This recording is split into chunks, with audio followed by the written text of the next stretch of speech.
The observation deck of the human colony ship Meridian offered a view of 1,000 stars, but Alex Morgan barely noticed them anymore. 3 years into their journey to the outer rim, the wonders of space had given way to the mundane routines of single fatherhood, even if that fatherhood now took place among the cosmos. He wrapped his daughter's favorite blanket around his shoulders, the worn fabric still smelling faintly of the lavender detergent from Earth. Maya was finally asleep in their quarters, her small chest rising and falling with the innocent peace only children possessed. These late-night moments were his sanctuary, stolen minutes where he could simply exist without the weight of responsibility. The door hissed open behind him. Alex didn't turn. Only one person visited the observation deck at this hour. "You should be resting, Empress," he said quietly.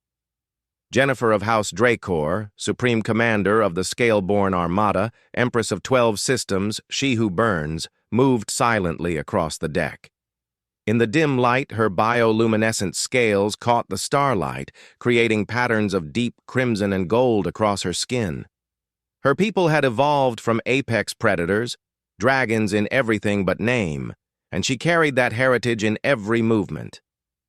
"I find myself unable to," she admitted, her voice carrying the multi-tonal harmonics of her species. Alex finally looked at her.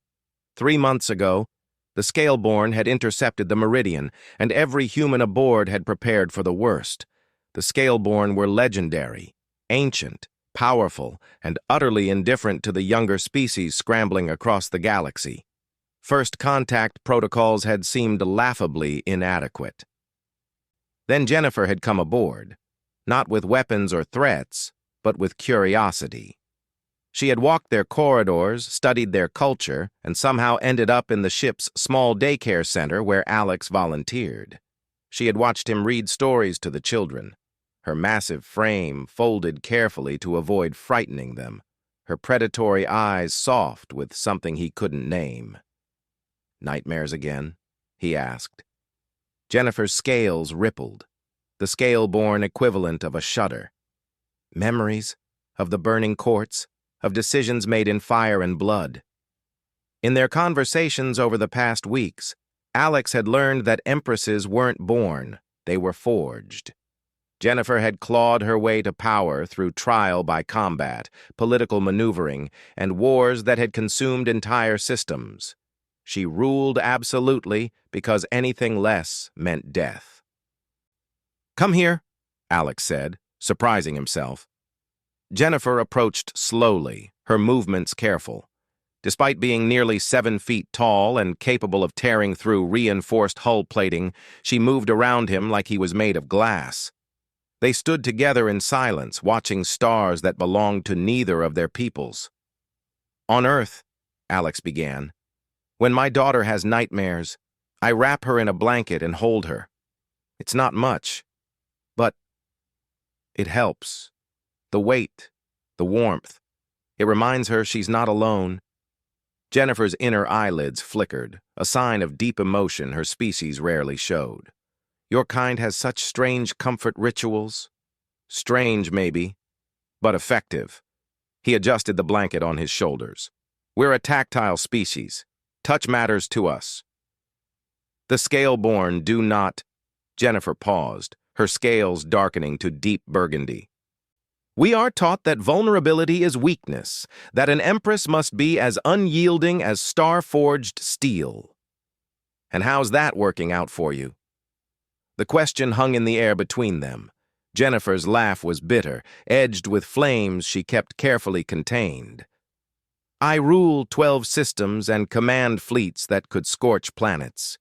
Yet I stand in a human observation deck at night because I cannot face the silence of my own chambers." Alex understood that feeling more than she knew. How many nights had he paced their small apartment on Earth after his wife left, holding Maya while fighting his own demons? Power came in many forms, and loneliness recognized no rank. "May I?"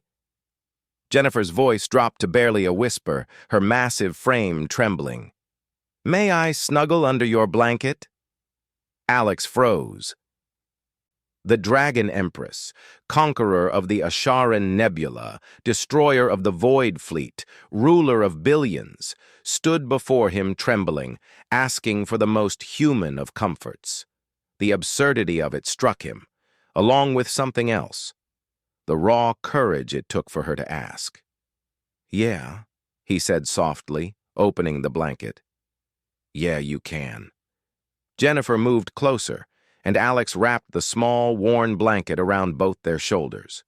It barely covered her massive frame, laughably inadequate for someone of her size, but she leaned into it anyway, her heat radiating through the fabric as she carefully, tentatively, rested her head against his shoulder.